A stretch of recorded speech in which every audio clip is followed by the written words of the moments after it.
There was nothing like that in Vancouver that I heard about. So there were no racial issues. None in Washington? Well, not around Vancouver. How come do you think that was? What? Why do you think that was? Well, perhaps there were fewer colored people, or the people were more adjusted, more progressive. Yeah. Women couldn't vote. They didn't have rights. And I think it was about 1918 to 20, they turned that all around, and the women had the same rights as men. Yeah. Do you remember, like how that felt? Like. Remember how what? How like people reacted for, when women's could vote? It was always the usual. The men weren't for it, most of them. Yeah. And a lot of women, they were too stupid to realize how much it would help them. And they were very indifferent to it. But then there were a lot of people like my mother who went out and made speeches for the movement. And finally, was it 1918 or 21, that women were given the right to vote.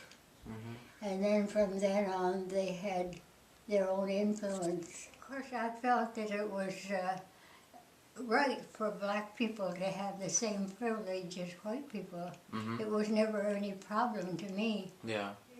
What? Yeah. Well, I supported the people who were for equality. It didn't make any difference about the color. But I knew it was a movement that had to run its course. Mm-hmm. And of course it did, and it prevailed. But there was always that group of people, intolerant people, who fought it. Yeah. But the thinking people that were educated realized that it was a good movement. It had to be. It was constitutional. Mm-hmm. Mm. And then there were others who were pro-white. Yeah. And you couldn't change their minds. They just felt that colored people were inferior, which wasn't true at all.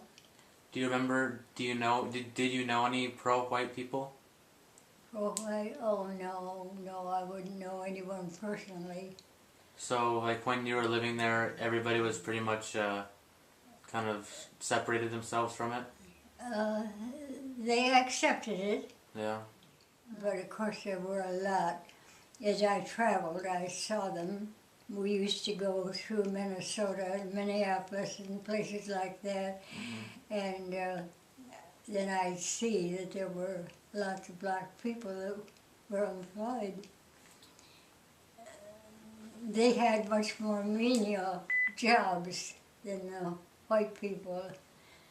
That is, if they could get away with it. Yeah. But they were always given the menial jobs.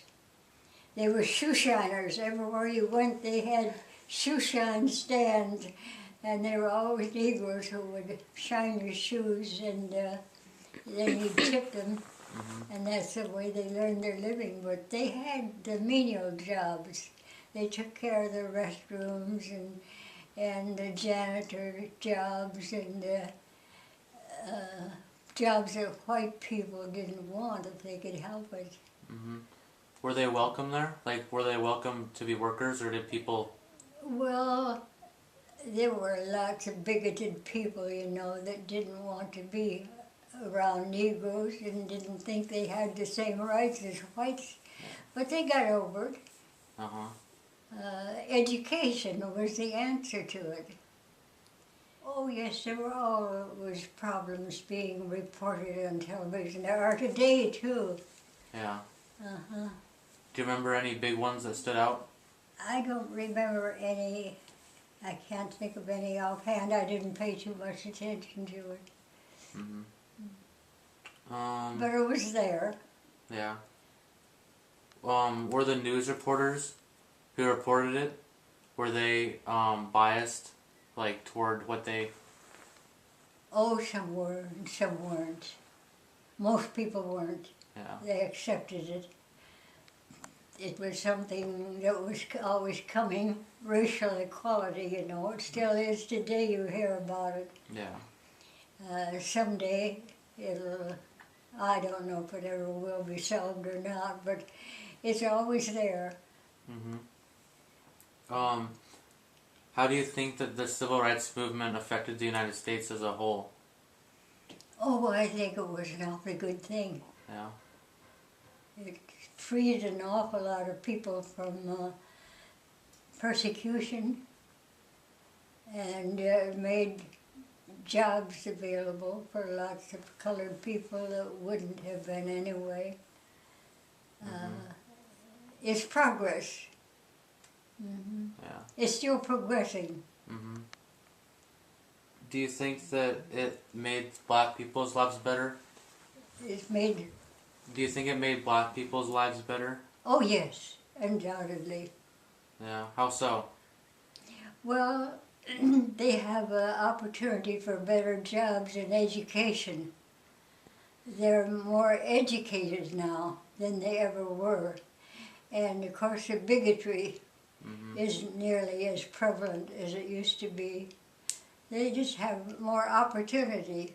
Yeah. And their own people are rising and helping them. They have black people in the government and in influential positions now Yeah. that help the colored people. Why do you think that it wasn't accepted before? Oh, it's human nature. Just human nature. In what way?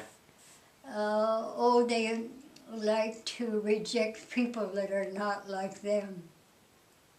Anyone who's different suffers little discrimination.